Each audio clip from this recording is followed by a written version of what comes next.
Next chapter of the American Red Cross are already in New York helping. Mike Watkiss is also there, and he spent part of his day with them. Mike? Yeah, Liz, during our stay here in New York, we promised to bring you the stories of some Arizonans who, in this time of national crisis, have heeded the country's call, rolled up their sleeves, come to New York to help out any way they could. Well, one such woman is a young gal named Jennifer Leewer. She's a young Valley mom with a 7-year-old daughter. She left her daughter at home in the care of family and friends so she could come here to be of service. This is her story, a story that I think will show you just how strong this country really is. The American Red Cross right now is really thinking out of the box. We've never encountered anything like this situation.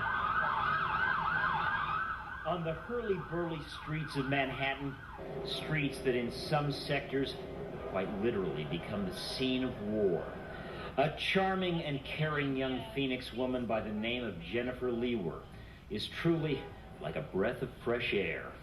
A compassionate soul who, on a moment's notice, has traveled thousands of miles to a place of great need, just, Jennifer says, to lend a hand. I arrived on Sunday night, and basically the first couple of days for me was spent setting up our headquarters here that's in Brooklyn.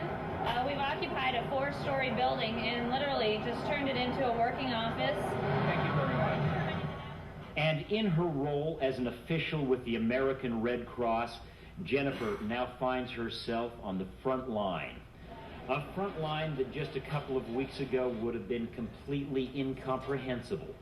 A front line viciously drawn at America's front door. Well, what we're doing is we're going back to our basics, the very basics of what it is that we do for disaster relief, and then we're able to mold that into whatever needs need to be met. And that's the most important thing right now that's keeping everybody together, is knowing what our mission is, and that is humanity, impartiality, and to help people respond to disasters. And today, Jennifer and her Red Cross colleagues responding to disaster at the Red Cross's quickly established Family Care Center at New York's 59th Street Pier, a place designed to meet the now innumerable needs of the tens of thousands of victims' family members, people like this woman, whose stepson is one of the missing, one of the presumed dead. The compassion that they're giving and the hope that they're giving.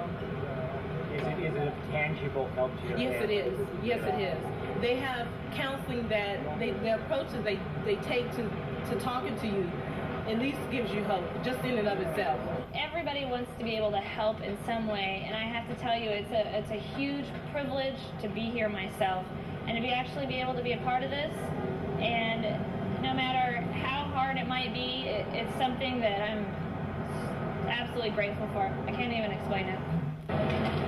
And that can-do spirit, today applauded by former First Lady and now New York Senator Hillary Rodham Clinton, who today toured the Red Cross facility and was obviously impressed by what she saw. There are people from all over the country. You know, we've got the most extraordinary outpouring of support.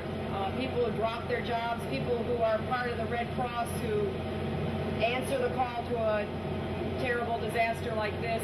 People like Phoenix's own Jennifer Leewer, good and decent people who in this moment of unprecedented national crises remind us what America is really all about. The president is saying America should be in for the long haul, prepared. Obviously, the American Red Cross is prepared for the long haul. Just to give you an idea, we still work with the families of the Oklahoma bombing, and that was a long time ago. And the grief is going to be similar with the tragic sudden death of their family members. Of course, this is a much wider, it has touched many, many more people's lives, and it's going to be a very long time before we're able to say it's okay and take care of everything. Well, we're all proud of you for Thank you. representing us here. Yeah, the Valley of the Sun certainly has good reason to be proud of Jennifer. She's here with about a dozen people from the Arizona chapter of the American Red Cross, and they're doing so much more than just the counseling. They're providing food and support to the heroic rescue and recovery teams down at Ground Zero. Also food and shelter for the people displaced by this calamity. She mentioned the Oklahoma City bombing, Liz, and just a personal note. We have a good friend at Channel 3, a woman by the name of Betty Hawthorne. She lives in Mesa with her husband.